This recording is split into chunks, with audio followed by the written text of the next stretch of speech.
미식축구나 농구 경기를 보다 보면 아마 이런 장면 보신 적이 있으실 겁니다. 경기에서 이긴 팀이 게토레이를 왕창 쏟아붓는 이 장면, 게토레이 샤워라고도 부르는데요. 근데 사실 이거 깊은 빡침에서 시작한 문화입니다.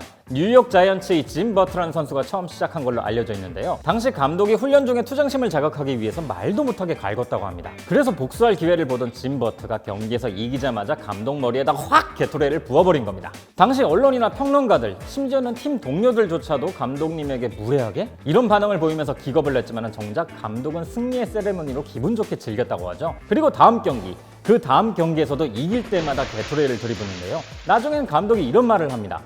올해 게토레이 샤워를 몇 번 더 맞고 싶습니다. 실제로 그해 게토레이를 엄청나게 뒤집어 썼다고 하고요. 이게 일종의 스포츠 문화로 자리 잡으면서 동료, 감독, 기자 할 것 없이 모두가 게토레이 샤워를 합니다. 게토레이는 운동장에서 태어나 선수들이 흘린 땀만큼 성장한 음료입니다. 마이클 펠프스는 아테네 올림픽에서 메달을 거머쥔 뒤에 어머니에게 벤치를 선물하면서 이런 이야기를 했다죠. 지금까지 제게 사주신 게토레이에 대한 보답입니다. 선수들에게 게토레이는 어떤 존재일까요? 또 사실 게토레이는 미국에서는 압도적인 점유율로 스포츠 음료 1위를 지키고 있지만 미국 밖에서는 힘을 못 쓰는 편인데요. 여기엔 이유가 있습니다. 저는 김밥이고요. 오늘 제가 떠먹여드릴 이야기, 챔피언의 음료 게토레이입니다. 게토레이가 처음 딱 세상에 나왔을 때 이걸 만든 개발진들이 이런 표현을 했습니다. 변기세정제 맛. 변기세정제 맛은 대체 어떻게 할까 싶긴 한데요. 아무튼 개발자들도 먹다 뱉을 정도였으니 감당이 안 돼서 레몬을 쥐어 짜놓으면서 못 먹을 수준에서 참고 먹을 수준까지 끌어올립니다. 물론 그것도 선수들 표정에서 알 수 있듯이 별로였지만요. 그럼 이 맛없는 음료수는 무슨 계기로 왜 만들었을까요? 1965년 플로리다 대학 미식축구 선수들이 연이어 병원으로 실려갑니다. 당시 미식축구 선수들은요, 일사병이나 탈수로 매년 20명 이상씩 사망했다고 해요. 플로리다로 여행을 가보신 분들은 아시겠지만 여름이 굉장히 덥습니다. 월 평균 최고 기온이 서울이나 부산에 비해서 최고 6도 이상 높거든요. 그런데 당시에는요, 경기나 훈련 중에 물을 못 마시게 했다고 합니다. 그때 스포츠계가 심하게 마초적이었거든요. 물을 마시지 못하게 한 이유는 단 하나, 남자답지 못하다는 겁니다. 사실 이건 마초가 아니라 비인간적인 거죠. 보호장구 다 껴입은 상태로 땡볕에서 구르는데 한 경기가 끝나면 7kg씩 빠지는 사람도 있었다고 해요. 그런데 물까지 못 마시니까 사실 살아있는 게 기적이죠. 플로리다 의과대학 부교수였던 로버트 케이드가 동료 의사에게 이 소식을 듣게 됩니다. 아니, 우리 미식축구팀 애들이 탈수 때문에 맨날 병원에 실려간다더라. 의대 교수로서 이거 가만히 있을 수가 없죠. 케이드 박사가 이걸 어떻게 해야 할지 막 고민하는데요. 근데 딱 마침 1965년에 이런 연구가 활발하게 이루어지고 있었습니다. 물, 염분, 당분의 조합이 어떻게 하면 인체에 효과적으로 흡수될까? 운동을 격하게 하면 땀으로 체액이 배출되고 쉽게 지치잖아요. 이런 상황에서 빠르게 체력 충전을 돕는 무언가를 찾기 시작한 겁니다. 로버트 케이드 박사가 이 연구를 바탕으로 스포츠 음료를 개발하기 시작했어요. 쉽게 표현하면요, 잃어버린 땀을 다시 마시는 방법을 찾는 거죠.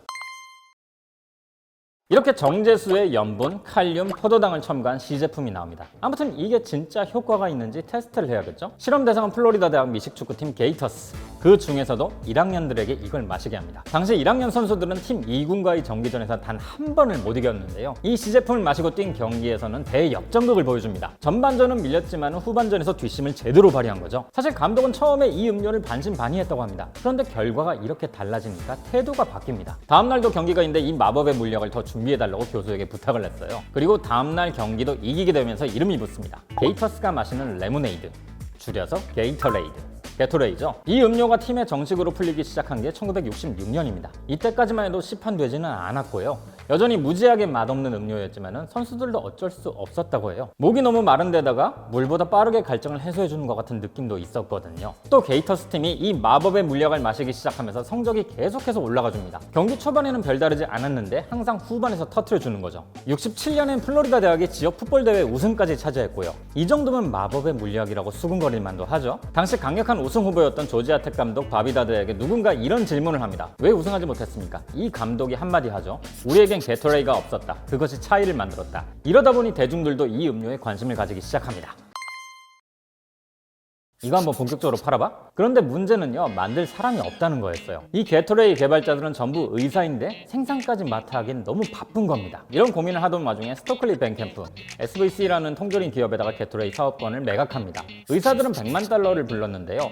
SVC는 잘 팔릴 것 같진 않아서 대신 3.8리터당 0.5센트의 로열티 계약을 맺었어요. 나중에 알려졌지만 이 계약 때문에 개발자들이 1인당 번 돈이 3천만 달러 정도라고 합니다.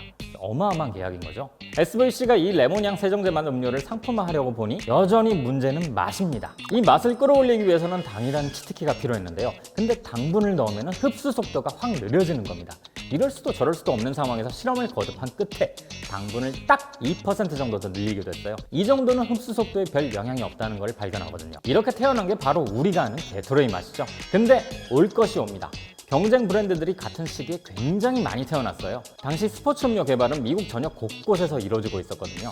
하지만 예나 지금이나 게토레이는 미국에서 절대 1위를 지키고 있죠. 어떻게 이 수많은 브랜드들 사이에서 우위를 차지할 수 있었을까요? 여기엔 이유가 있습니다. 우선 게토레이는 게이터스란 당대 잘 나가는 팀과 관계가 있었다는 겁니다. 또 스토리가 굉장히 매력적이긴 하잖아요. 이 음료를 마셨더니 성적이 상승하고 트로피를 거머쥐었다더라. 그리고 SBC가 마케팅을 굉장히 잘했습니다. 67년에 NFL과 공식 음료 스폰서 계약을 맺었고 그 이후에는 NBA 같은 곳에 후원을 하면서 선수들의 음료라는 포지션을 취했죠. 시기도 기가 막혔어요. 60년대 후반부터 미국 정부에선 생활체육을 엄청나게 장려했거든요. 나이키 러닝화도 이때를 기점으로 전성기를 맞았고 게토레이 역시 마찬가지였죠. SBC가 이렇게 게토레이를 잘 키운 다음에 퀘이크 오츠라는 오트밀 회사에 매각하게 됩니다. 무려 2억 2천만 달러예요. 승리의 음료, 챔피언의 음료. 80년대 들어서 게토레이는 이렇게 자리 잡습니다. 다른 기업들이 가만히 있을 수가 없겠죠. 음료업계 최강자였던 코카콜라가 88년 파워에이드를, 89년에는 펩시가 마운틴듀 스포츠를 들고 시장에 진입했어요. 코카콜라와 펩시, 어떤 기업인가요? 설명이 필요가 없죠. 게토레이 입장에서는 엄청나게 절망적인 상황이었습니다. 그런데 모두 예상을 뒤엎고 게토레이가 미국 스포츠 음료 시장의 70%의 점유율을 지켜냅니다. 이게 어떻게 가능했을까요? 첫 번째, 게토레이는 편의점을 적극적으로 이용했습니다. 선수가 아닌 이상 이런 스포츠 음료는 낱개로 필요할 때마다 사잖아요. 이런 식의 소비는 편의점의 판매 방식과 가장 잘 맞습니다. 덕분에 게토레이가 대중적으로 소비되기 시작했죠. 그리고 두 번째, 코카콜라나 펩시의 거대한 유통망이 오히려 걸림돌이 된 거죠. 당시 유통업자나 운송업자들은 사실 스포츠 음료엔 딱히 관심이 없었다고 합니다. 코카콜라, 펩시가 가장 많이 팔리는데 굳이 트럭짜리 아깝게 스포츠 음료 같은 걸 시키기가 싫은 거죠. 세 번째, 마이클 조던입니다. 91년 게토레이가 마이클 조던과 함께 광고를 찍는데요. 당시 마이클 조던이 어떤 존재였나요? 한 종목을 대표하는 최고의 플레이어이자 90년대 문화 아이콘 그 자체였습니다. 당시 게토레이는 마이클 조던이 코카콜라와 계약이 끝나는 날만 손꼽아 기다렸다고 해요. Be Like Mike라는 광고계에서 아직도 회자되는 유명한 광고죠. 이 광고가 주는 은유적 메시지는 이겁니다. 이게 최고의 음료야. 이거 마시면 너도 나처럼 플레이할 수 있어. 조던이 게토레이가 최고라는데 어떡하나요? 마셔야죠. 코카콜라와 펩시가 스포츠 음료 시장에서 제대로 굴욕을 당하고 있을 때 어떤 생각을 했을까요? 야, 게토레이 이기려면 그냥 퀘이크 오츠를 파버리는 수밖에 없다. 코카콜라가 실제로 먼저 움직입니다. 그런데 당시 코카콜라 대주주였던 워렌 버핏이 반대를 합니다. 결국 2000년에 펩시가 게토레이를 가져오게 되죠.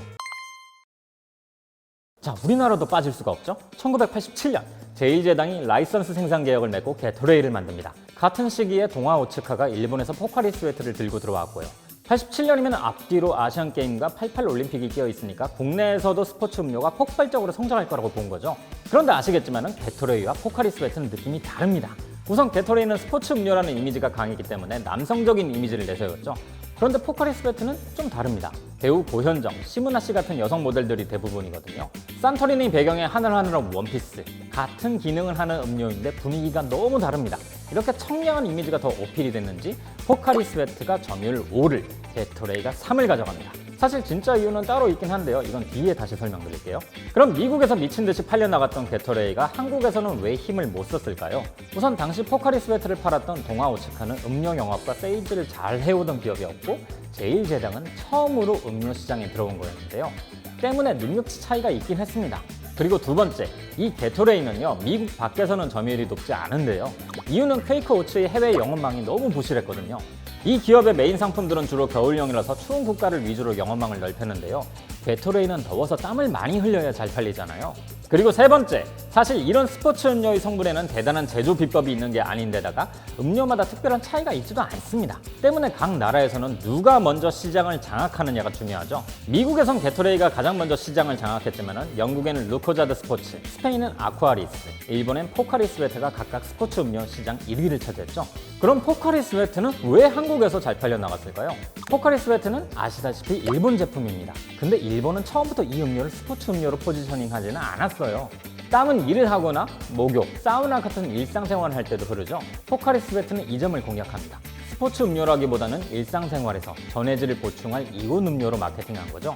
우리나라도 일본과 동일한 마케팅을 했어요. 한국도 이때 대중 목욕탕이 완전히 자리를 잡은 걸 생각해보면 상황도 비슷했고요. 여기다 미국의 게토레이처럼 KBO를 일찌감치 후원하면서 스포츠와도 끈끈한 모습을 보여줍니다. 일상과 운동 둘 다 잡은 거죠. 보신 것처럼 게토레이가 미국에서 자리를 잡는 데는 스토리가 큰 역할을 합니다. 사실 게토레이가 만들어졌던 1965년 당시에는요, 뉴저지의 한 의사도 스포테이드라는 스포츠 음료를 만들었는데요. 심지어 이건 게토레이보다 더 흡수력이 좋았다고 해요. 이걸 러커스 대학 미식축구부에 나눠줬는데 잘 팔리진 않았습니다. 왜냐? 러커스 대학 미식축구부 성적이 별로 좋진 않았거든요. 게토레이를 마시고 트로피를 거머쥔 게이터스, 이만한 스토리가 없었기 때문에 밀려난 거죠. 브랜드의 차이를 만드는 것이 바로 이런 스토리입니다. 사람도 마찬가지고요. 지금 같은 퍼스널 브랜딩 시대에 우리가 가지고 있는 매력적인 스토리는 뭘까요? 저도 오늘 한번 진지하게 생각을 해봐야겠네요. 그럼 저는 이만 다음에 다시 뵙겠습니다.